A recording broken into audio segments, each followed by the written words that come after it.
Assalamualaikum warahmatullahi wabarakatuh. Perkenalkan, saya Niti Istiasi, calon guru penggerak dari Kabupaten Pekalongan, Jawa Tengah.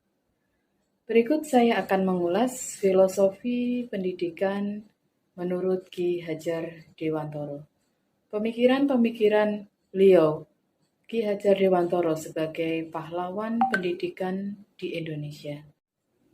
Kita tahu semboyan dari Ki Hajar Dewantoro yang sangat melekat pada hati kita sebagai pendidik, yaitu Ing Ngarso Sung Tulodo, Ing Madya Mangun Karso Tut Wuri Handayani, yang artinya bahwa ketika kita berada di depan sebagai seorang pendidik, kita harus menjadi tauladan, kita harus menjadi contoh bagi anak-anak kita.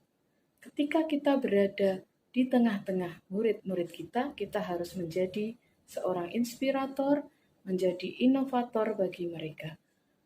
Ketika kita berada di belakang anak-anak kita, kita harus menjadi seorang pendorong, kita harus mampu menjadi seorang yang mampu mengarahkan mereka. Pemikiran-pemikiran Ki Hajar Dewantoro, salah satunya bahwa pendidikan menuntun segala kodrat yang ada pada anak, sehingga dapat mencapai titik keselamatan dan kebahagiaan yang setinggi-tingginya. Dalam hal ini, menuntun bukan pada kodrat dasarnya, tapi menuntun untuk memperbaiki tingkah lakunya. Oleh karena itu, pendidikan menurut Ki Hajar Dewantoro merupakan salah satu kunci untuk menciptakan manusia yang beradab. Selanjutnya, menurut Ki Hajar Dewantoro, tujuan pendidikan adalah menuntun segala kodrat yang ada pada anak-anak agar mereka selamat dan bahagia. Ki Hajar Dewantoro membedakan antara pendidikan dan pengajaran. Pendidikan merupakan tuntunan dan bimbingan untuk mencapai keselamatan dan kebahagiaan dalam kehidupan bermasyarakat. Sedangkan pengajaran menurut Ki Hajar Dewantoro merupakan pemberian pengetahuan dan keterampilan untuk kecakapan hidup anak.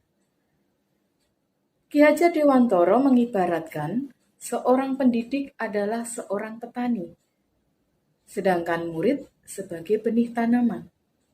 Benih akan tumbuh berdasarkan waktu, perlakuan, dan lingkungan. Hal ini karena pendidikan selalu terkait dengan kodrat alam dan kodrat zaman. Oleh karena itu, isi, warna, dan bentuk harus fleksibel sesuai dengan zaman. Namun, semua perubahan itu tidak boleh bertentangan dengan semua bentuk. Menurut saya, gambaran filosofi Ki Hajar Dewantoro bahwa pendidikan harus mampu memerdekakan dan harus selalu berpusat pada murid. Yang kedua, bahwa pendidikan harus selalu mengikuti perkembangan zaman. Yang ketiga, pendidikan tidak bertentangan dengan nilai-nilai kemanusiaan. Kemudian yang keempat, fokus pada pembentukan budi pekerti yang luhur. Dan yang kelima, pendidikan harus mengutamakan proses daripada hasil. Adapun contoh penerapan filosofi Ki Hajar Dewantoro yang sudah saya lakukan dalam pembelajaran di kelas, bahwa pembelajaran saya selalu berprinsip harus berpusat pada murid, harus berpusat pada minat dan bakat murid-murid. Dalam pembelajaran, selalu saya menitik beratkan pada perbaikan budi pekerti murid-murid. Dan tidak lupa, dalam pembelajaran saya mencoba untuk memperkenalkan teknologi-teknologi agar murid dapat mengikuti perkembangan dan perubahan zaman. Berikut ulasan dari saya. Terima kasih. Assalamualaikum warahmatullahi wabarakatuh.